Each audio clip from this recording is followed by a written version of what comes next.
네, 오늘은 행복의 비결이라는 제목의 말씀을 우리가 함께 나누기로 원합니다. 여러분 행복하십니까? 네, 대답하는 분들이 없으시네요. 안 행복하신가 봐요. 매년 3월 20일은 세계 행복의 날입니다. 올해 행복의 날을 맞아서 세계 행복 지수를 발표했는데 국가별 순위에서 우리 대한민국은 전체 143개국 중에서 52위를 차지했다고 합니다. 이 같은 순위는 국민들에게 행복 지수를 설문조사한 결과로 결정된다고 하는데요. 우리나라는 선진국 중에서 그리 높지 않은 순위에 들었을 뿐만 아니라 아시아권 중에서도 30위를 차지한 싱가포르, 또 31위를 차지한 대만보다도 한창 못 미치는 결과를 낳았습니다. 이는 이 나라가 경제적으로는 선진국 대열에 오를 만큼 부강하게 발전되었지만은 국민의 삶은 만족감과 행복 지수가 느끼지 못하는 그런 현실을 보여주고 있는 결과라고 하겠습니다. 대중적인 세상의 여론이 이렇다고 한다면 믿는 우리의 성도들의 삶은 어떠할까요? 여러분은 만족한 삶을 살고 계십니까? 예전에 우리 교회에서 많이 부른 복음성가 중에 이런 곡이 있습니다. 사람을 보며 세상을 볼 때 만족함이 없었네. 나의 하나님 그분을 뵐 때 나는 만족하였네. 저기 빛나는 태양을 보라. 또 저기 서 있는 달을 보아라. 산을 보아라. 천지 지으신 우리 여호와 나를 사랑하시니 나의 하나님 한 분만으로 나는 만족하겠네. 동남풍아 불어라. 서북풍아 불어라. 가시밭에 백합화 예수의 향기 날리니 할렐루야 아멘. 가시밭에 백합화 예수의 향기 날리니 할렐루야 아멘. 이 찬송이 답입니다. 우리 성도들이 바라보아야 할 것은 오직 한 분, 온 우주 만물을 창조하시고 섭리하시고 다스리시는 여호와 하나님, 우리를 사랑하시는 그리고 구원하여 주신 우리 아버지 하나님밖에 없는 것입니다. 우리가 하나님만 바라볼 때 주어진 삶에 만족하면서 살아가게 되고 인생에 아무리 강한 비바람이 몰아친다 할지라도 믿음으로 참고 견디며 오히려 예수 그리스도의 복음을 나타내게 되는 것입니다. 그래서 믿음으로 굳게 서 있는 성도들은 어떤 어려움과 고난과 역경 중에서도 할렐루야 아멘 하며 하나님을 찬양할 수 있게 되고 감사하게 되는 것입니다. 그러나 우리가 하나님을 바라보는 대신 사람을 바라보고 세상을 바라볼 때 우리는 만족이 없게 되고 끊임없이 불평과 원망을 늘어놓게 되는 것입니다. 그 이유가 무엇일까요? 우리는 상대적으로 생각하게 되기 때문에 그렇습니다. 즉 우리가 세상에 눈 돌리게 되면은 다른 사람들과 자신을 자꾸만 비교하게 되어지고 남들이 가진 것은 나도 갖고 싶어지고 또 갖지 못할 때 마치 자신이 패배자가 된 것 같은 열등감에 탐심과 시기하는 마음 등이 생겨나게 되기 때문에 그렇습니다. 요즘 광고를 보면 세상 사람들이 다 가지고 있는 이거 너는 안 가지고 있으면 너는 패배자야 라고 하는 이런 메시지를 줘서 사람들로 하여금 그것을 사도록 하는 이런 마케팅을 많이 한다고 그래요. 이것이 세상의 흐름인 것이죠. 야, 다른 사람 다 가지고 있는데 너는 이것도 없냐? 라고 하는 거예요. 부탄이라는 나라가 있습니다. 인도와 중국에 인접해 있는 작은 나라인데요. 이 나라는 경제의 75%를 인도에 지원받는 인도의 지배령에 있습니다. 그리고 이 나라는 부유한 나라가 아니라 농협과 목축이 주요 산업인 그러한 나라인데요. 그런데 이 나라가 2011년도에 세계의 행복 지수에 당당히 1위를 차지했다고 합니다. 비록 부유하지는 않지만 국민들이 자신의 삶을 행복하다고 느끼면서 살아갔던 거예요. 우리가 이 결과로 볼 때 사람이 행복을 느끼는 기준은 부유의 어떠한 정도가 아닌 것을 알 수가 있습니다. 그런데요, 이 나라가 10년 만에 2021년도에는 무려 97이라고 하는 아주 뒤로 밀리는 그런 결과를 낳게 되었습니다.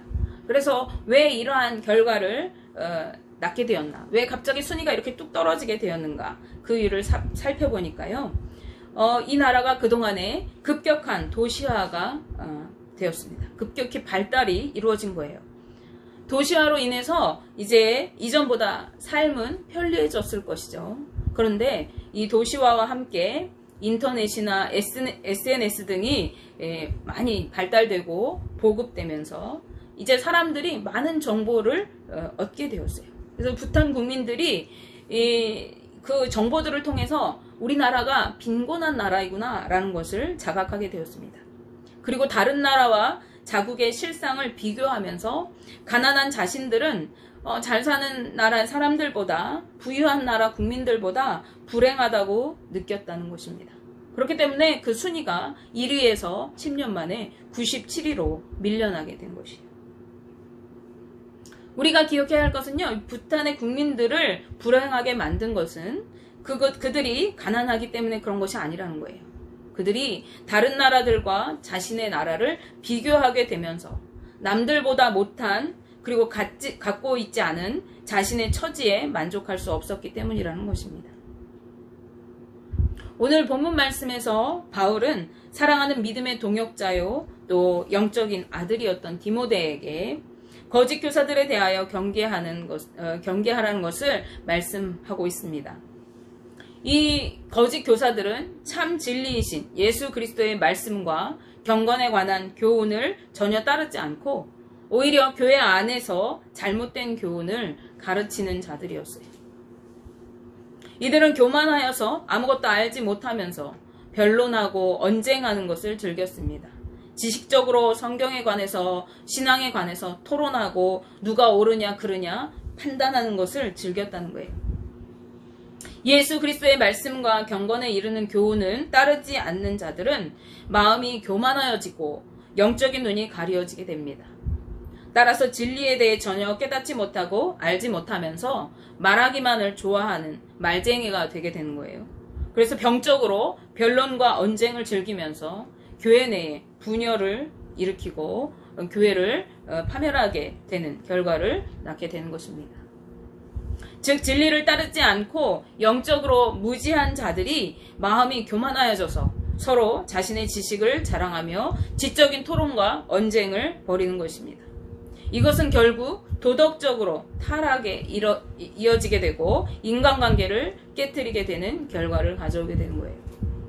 디모데전서 6장 4절 중반절에서 5절 말씀에 이로써 투기와 분쟁과 비방과 악한 생각이 나며 마음이 부패하여지고 진리를 잃어버려 경건을 이익의 방도로 생각하는 자들의 다툼이 일어나느니라 라고 말씀합니다. 이 말씀은 언쟁하는 자들의 영적 상태와 마음에 대해서 설명하고 있는 것입니다. 언쟁을 즐기는 자들은 그 마음에 상대방을 향한 투기와 분쟁이 가득하고 상대를 공격해야 되니까 비방하고 악한 생각으로 상대를 마구 헐뜯습니다.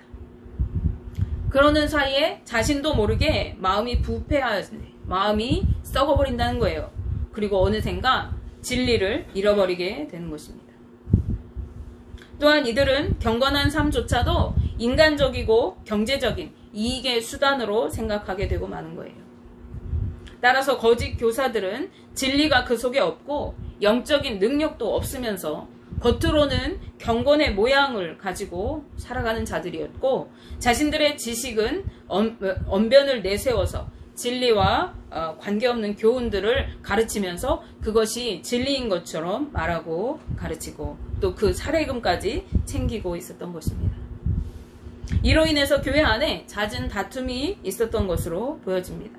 따라서 바울은 경건 생활조차 이익의 수단으로 삼고 있었던 이 거짓 교사들과 달리 디모데에게 물질에 대해서 자족하는 마음을 가질 것을 권면하고 있습니다. 디모데전서 6장 6절 말씀에서 바울은 그러나 자족하는 마음이 있으면 경건은 큰 이익이 되느니라 라고 말씀합니다.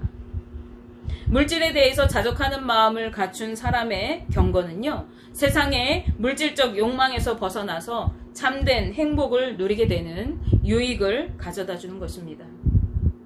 바울은 자족하는 마음을 가져야 하는 이유에 대해서 이렇게 설명합니다. 7절 말씀에 우리가 세상에 아무것도 가지고 온 것이 없음에 또한 아무것도 가지고 가지 못하리니 라고 말씀합니다.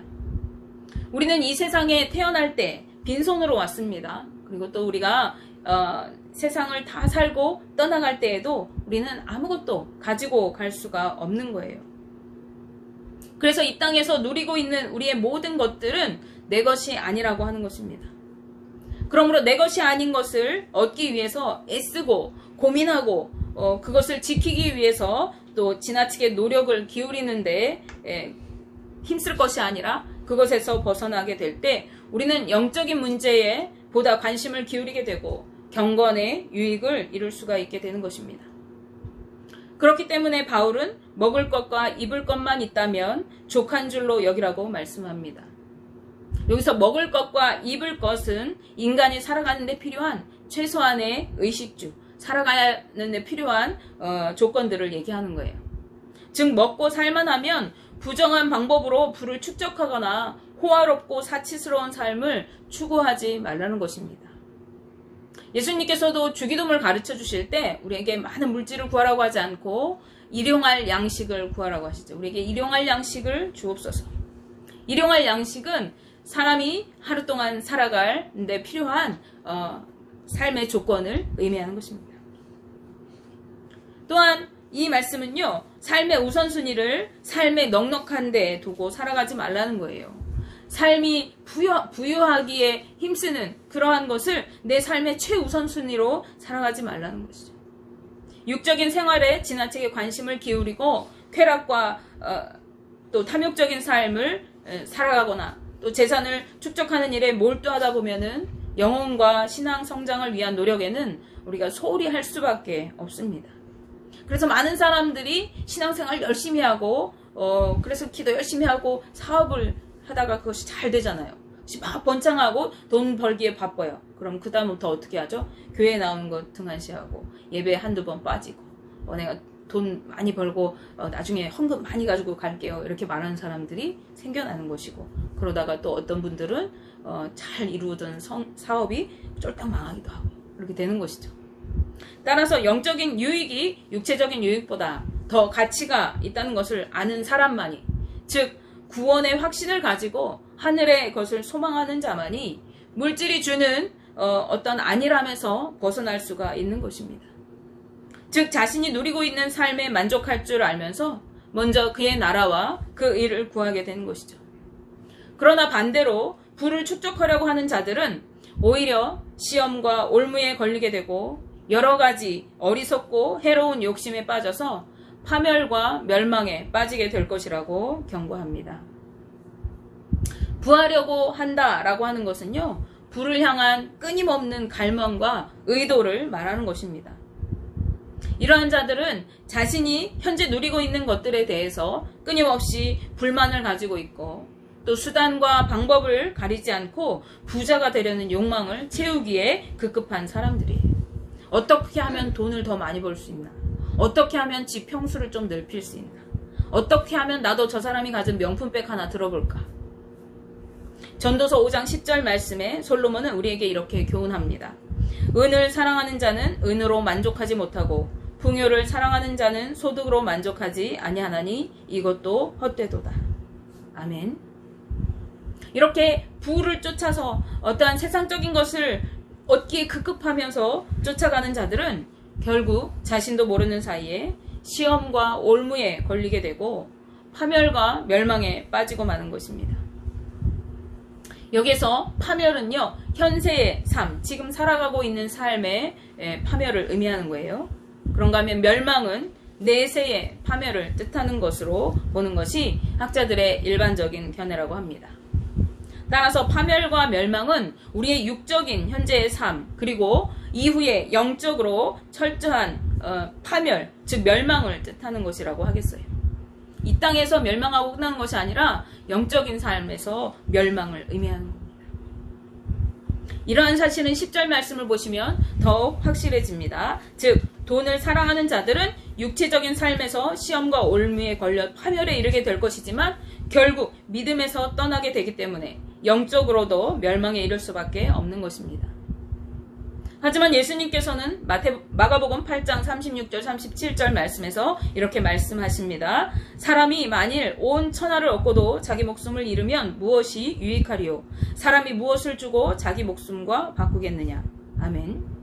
우리가 이 세상에서 아무리 부귀영화를 누린다고 해도 그가 영원한 천국에 이르지 못하고 지옥불에 던져지는 인생이라면 그가 이 세상에서 잠깐 누리고 살아가는 그 부귀영화가 무엇이 유익한 것이 되겠습니까?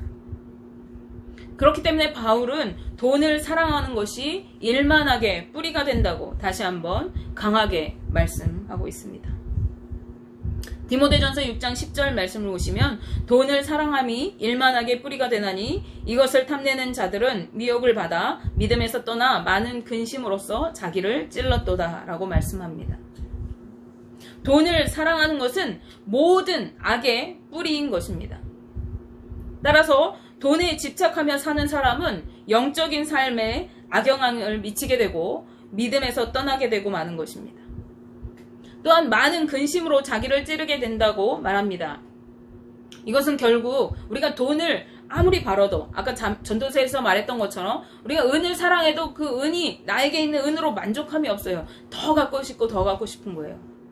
자신의 재산을 풍요를 사랑하는 사람이 자신의 소득으로 만족할 수가 없어요. 오늘 100만 원 벌었으면 내일 200만 원 벌고 싶고 300만 원 벌고 싶고 다른 사람 연봉이 1000만 원이라고 하면 나는 2000만 원 벌고 싶은 거죠. 그런 것처럼 우리가 물질을 사모하면서 살아갈 때 그것이 결코 우리에게 만족함을 줄 수가 없는 것입니다. 우리를 행복하게 할 수가 없다는 것을 깨닫게 하는 것이죠. 여기서 한 가지 짚고 넘어갈 것이 있습니다. 우리가 물질과 세상을 담쌓고 살라는 말씀이 아닌 거예요. 우리가 가난하고 청빈하게 금욕적인 삶을 살아야 한다. 우리가 세상적인 것 다 버리고 산속에 들어가서 자연인으로 살아야 한다라고 하는 말씀이 아닌 것을 꼭 기억하시기 바랍니다. 이것은요, 지나치게 물질에 집착하고 돈만을 쫓아서 살아가지 말라고 하는 것입니다. 그러한 삶은 우리의 영혼을 피폐하게 하기 때문이라는 것입니다. 그렇다면 우리가 이러한 영적으로 육적으로 피폐한 삶, 파멸의 삶을 살지 않기 위해서는 어떻게 해야 하는 것입니까? 그것은 먼저 예수 그리스도의 말씀과 경건에 관한 교훈을 따르는 것입니다. 즉 진리를 따라 살아가는 것입니다.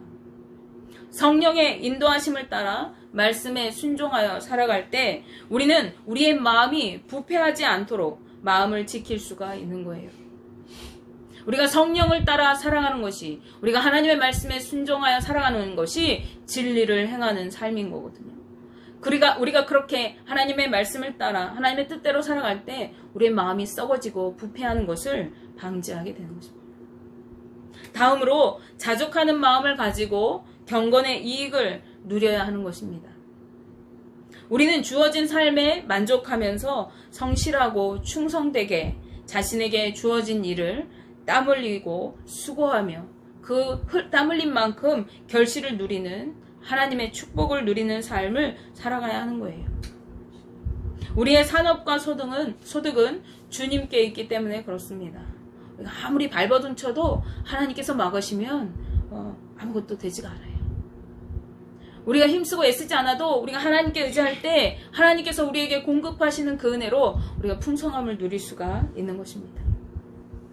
히브리서 13장 5절 말씀에 돈을 사랑하지 말고 있는 바를 족한 줄로 알라. 그가 친히 말씀하시기를 내가 결코 너희를 버리지 아니하고 너희를 떠나지 아니하리라 하셨느니라 라고 말씀합니다. 하나님께서는 주께 의지하는 하나님의 백성, 자기 백성을 결코 혼자 내버려 두지 않으시고 필요를 따라서 풍성히 채우시고 공급하시는 분이십니다. 하나님께서 구약의 말씀에 이스라엘 백성들에게 가나안으로 가라 하시면서 항상 하셨던 말씀이 뭐냐면 내가 너희를 고아와 같이 버려두지 아니하리라 하는 거예요. 내가 너희와 항상 함께 있으리라 하시는 거예요. 하나님이 우리와 함께 있을 때 그것이 가장 풍요한 삶이고 그것이 가장 안전한 삶이고 그것이 가장 행복한 삶인 것입니다. 여러분 행복한 삶을 살기 원하십니까?